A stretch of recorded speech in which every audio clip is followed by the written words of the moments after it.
这是一个阴雨天，住在贫民窟的青年收到一封寄给安杰洛的信。他回到破旧的房间，将偷来的钱包扔到床下，拆开了这封信，里面附着一张男孩的照片。看到照片的瞬间，青年如同死人一样阴郁的脸上露出了一抹诡异的笑。时间倒回到7年前，还是个可爱正太的安杰洛拥有一个幸福的家庭，3个孩子在客厅里玩蜡烛。黑皮少年克鲁迪奥怂恿小伙伴用手捏蜡烛，因为蜡烛燃烧的并不是烛芯，而是一种名为石蜡的成分，所以并不烫手。弟弟卢切让克鲁示范一下，虽然说了大话，但克鲁自己也不敢捏，倒是安杰洛毫不犹豫捏灭了蜡烛。天色已晚，克鲁该回家了。临走前，安杰洛的母亲把蛋糕和一些钱塞给克鲁，他还有生病的妈妈要照顾。安杰洛送克鲁出门，克鲁问他之前有没有用手指掐灭过蜡烛，安杰洛摇摇头。天上渐渐飘起了雪花，克鲁骑车回去的路上，正好遇到安杰洛的父亲回来。过了几秒之后，另一辆车偷偷跟在了安父身后。卢切和安杰洛躲进衣柜里，想要和回家的爸爸玩捉迷藏，而就在这时，家里突然有人拜访。安父和文森特都是黑手党的干部，文森特行色匆匆来提醒他首领被干掉了，紧接着掏枪对准了安父，没错，就是他干的。卢切吓得想要冲出去，被安杰洛一把捂住嘴。文森特要求安父交出帮会的账本，安母跪在地下请求文森特住手，就被打翻在地。看到这一幕的卢切不顾安杰洛的阻拦，跑出了柜子，冲过去紧紧抱住母亲。安父突然发难，用小刀捅穿了文森特的手掌，后又一刀划伤了他的脸颊，但他最终还是倒在了文森特的枪口下。安母哀求文森特放过卢切，他还只是个孩子，但是文森特知道，如果卢切还活着，是绝对不会忘记他们的。将拉库萨一家全部杀害后，文森特带着手下开始搜查别墅。安杰洛躲到沙发下避开搜查，深深看了一眼倒在血泊里的家人之后，安杰洛逃离了别墅。一个手下追了下去，但却并没有命中逃跑的安杰洛。无家可归的安杰洛去找了克鲁，得知事情经过的克鲁不知道该如何安慰好友，让他安心待在这里，然后鼓起勇气用手灭了蜡烛。从这一刻开始，他们就是亲兄弟。但安杰洛还是没有留在这里。第二天一早，他和沉睡中的克鲁告别，看了一眼已经稍微灰烬的家后，从此不知所踪。7年后，安杰洛再次回到了这座城市，而克鲁则成了一名私酒贩子。常客杰洛特劝他把酒卖给欧克尔邦，对方会出3倍的价钱，但被讨厌黑手党的克鲁拒绝了。买酒的事没谈妥，杰洛特的老大闯进来，就要把他酿酒的器材都砸了。安杰洛突然出现，撂倒了老大。其实克鲁也不想做这种生意，但是他要攒够上学的费用。他问安杰洛这7年都是怎么熬过来的，但安杰洛却没有想和他叙旧的意思。得知克鲁的母亲在去年去世之后，安杰洛问克鲁愿不愿意和他一起卖私酒给黑帮赚钱。虽然克鲁说自己讨厌黑帮，但是好基友说要卖，他还是二话不说的答应了。自禁酒令出台之后，酒就成了昂贵的禁品。盘踞着危险分子的沙洲岛是城里酒价最贵的地方，已经变成酒馆的教堂里有2个人正在给老板推销手里的酒。老板很警觉，眼下边境的输酒线正处于欧尔克邦的控制下，他们不会去偷了人家的酒来卖吧？男人脸上顿时挂上了心虚的笑，而被偷了酒的人已经出现在了酒馆外。黄毛牛仔梵高把守在车里的同伙打了一顿，问他到底谁偷了他们的酒。与此同时，安杰洛和克鲁也来到了这家酒馆。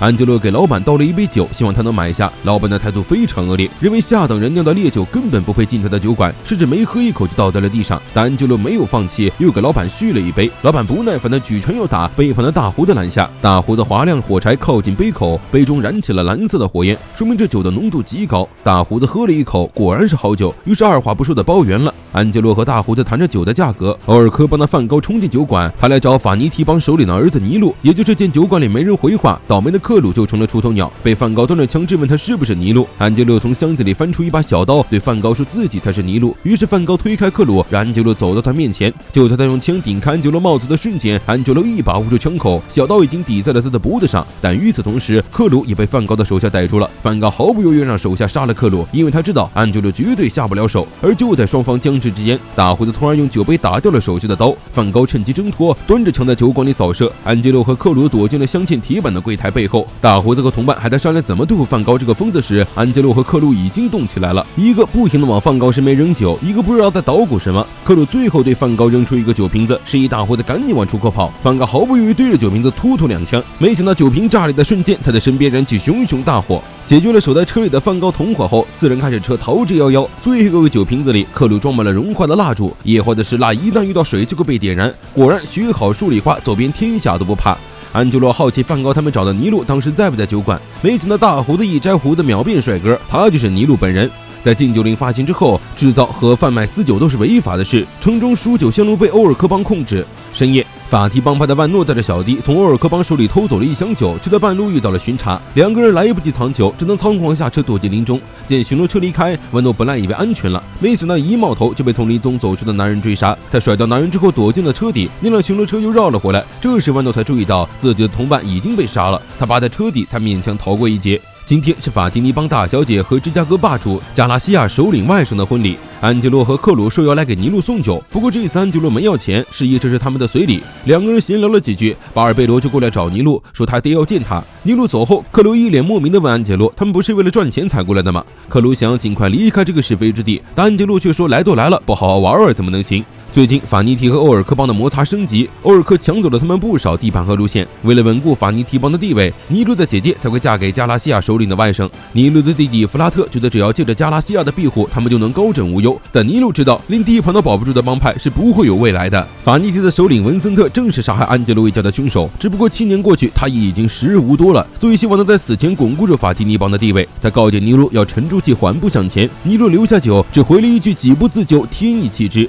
万诺非常看不起新郎罗纳尔多，认为对方就是个不学无术的草包，而春风得意的罗纳尔多也不是省油的灯，非要过来嘲讽本就在气头上的万诺。不过就是一条输酒线路也要争，果然穷乡僻壤就是小家的气。万诺还没动手，安吉洛倒是站出来回怼了罗纳尔多，骂他是狐假虎威的废物。罗纳尔多刚想动手就被安诺按了回去，还是新娘飞欧过来制止了这场争执。安吉洛给巴尔贝罗倒了一杯酒，得知这酒居然是克鲁在厨房酿出来的，巴尔贝罗倒是愣住了，他把克鲁叫走单独聊聊，安吉洛也借着一起怼罗纳尔多的机会和万诺成为了朋友。尼禄和几个心腹聚在一起吃饭，他们都对安吉洛和克鲁很满意，有了克鲁提供的酒，他们就不用和欧尔克做无谓的争斗了。万诺还想干掉梵高，就被尼禄驳回，因为加拉西亚希望法尼提和欧尔克能达成和解。听到这里，万诺直接掀桌，难道他的兄弟就白死了？就算单枪匹马，他也要把欧尔克干翻。尼禄话锋一转，既然如此，那就干吧，但第一个扣动扳机的不能是他们。之后，万诺找上了安吉洛，表示只要干掉梵高，他就能加入法尼提帮。安吉洛二话不说就答应了，于是万诺枪和子弹给他。梵高每周3都会在其人家过夜。